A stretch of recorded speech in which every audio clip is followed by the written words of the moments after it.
What's up, everyone? Welcome to the Power Play with CJ. I just want to focus in on the Minnesota Wild getting vanquished by the Chicago Blackhawks for the third straight year in a rather embarrassing, 4-0 sweep. I know that they showed signs of life at the end there, but that was not a pretty sight. That series, and you got to look at it from the Wild. What are they going to do to vanquish this team? I mean, I said coming into the series, the third time was going to be the charm, and they were going to vanquish the Blackhawks. Obviously, not the case, and we have to start the coaching staff. I've never been a Mike Yeo guy.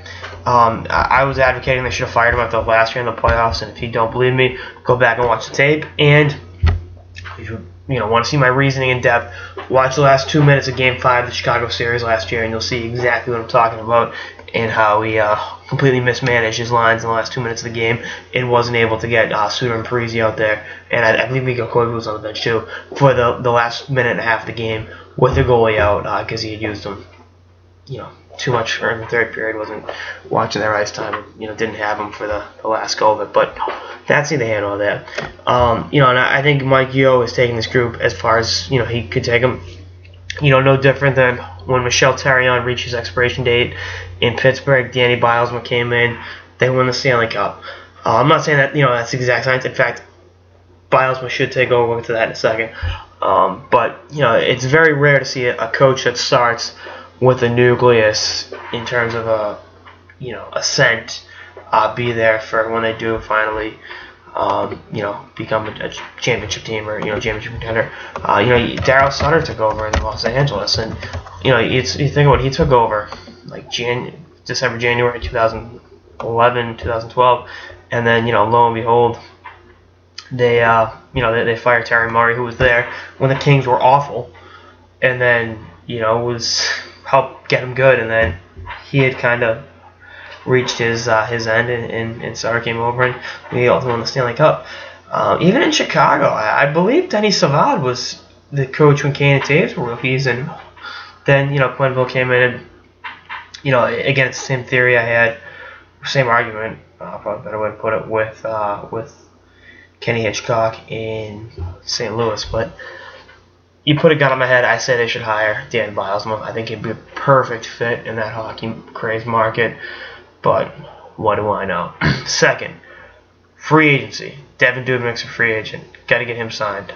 As much as, even going on that, don't break the bank. It's a tough situation because he has a track record of being a mediocre goalie, and then he ascends to this phenomenal run, and then his mediocre series against Chicago. And I'm not faulting him for the loss, but what's it going to be? And, I think a 1 to 2 year deal would be perfect. I mean, Dubnyk's, I believe, 29. So, give him a little more time to prove himself, and I think that could be a really, really, great proverbial win-win situation for Dubnyk and the Wild. Now I think the other thing is, I believe they'll be in on Paul Martin, who I believe is the all-time leading receiver for Minnesota high school football. Kind of interesting fact. And I think this goes back to my point with Yeo's utilization of Suter, of his players, particularly Ryan Suter. It plays Suter way too much in the regular season. When you're playing 30 minutes a game, you're not going to be fresh when the games matter most. I mean, I've said a couple times, if I'm Yeo and they're up 4-1 going into the third period in a game in November against Winnipeg, I'd send Suter to the locker room. Get his street clothes on.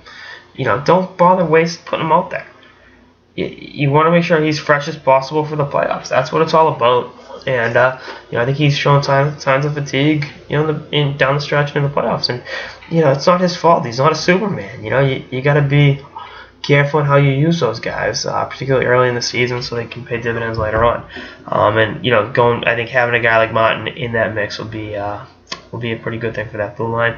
And I think if they hire Bylsma, there's a connection there between the Penguins and the U.S. Olympic team, for that matter, as well. But a lot of work to do. The younger players got to be better. Granlund, and friend of the show, Charlie Coyle, and knowing Charlie, he'd be the first to admit that. That's his makeup. I'm telling him that he is not happy right now, and he shouldn't be. The team went down 4 straight to a team that they probably should have had a better shot against, and he had 2 points in 10 playoff games and went scoreless against the Blackhawks. He'll be the first to admit he got to be better, and we'll see how that happens for Mr. Coyle. But if guys like him, Granlund and Brodin, step it up, they keep Dubnyk, change the coaching staff. Should be a little bit closer to bringing that first Stanley Cup to the state of hockey. By the way, anytime you tell someone from Minnesota that Boston's the hockey capital of America and just remind them of that fact, the inferiority complex comes out big time. So, little fun thing. Anyway, that's all I got. Some sort of power play with CJ on the Minnesota Wild's requiem for the season. Stay tuned for episodes for the playoffs and beyond. Later, guys.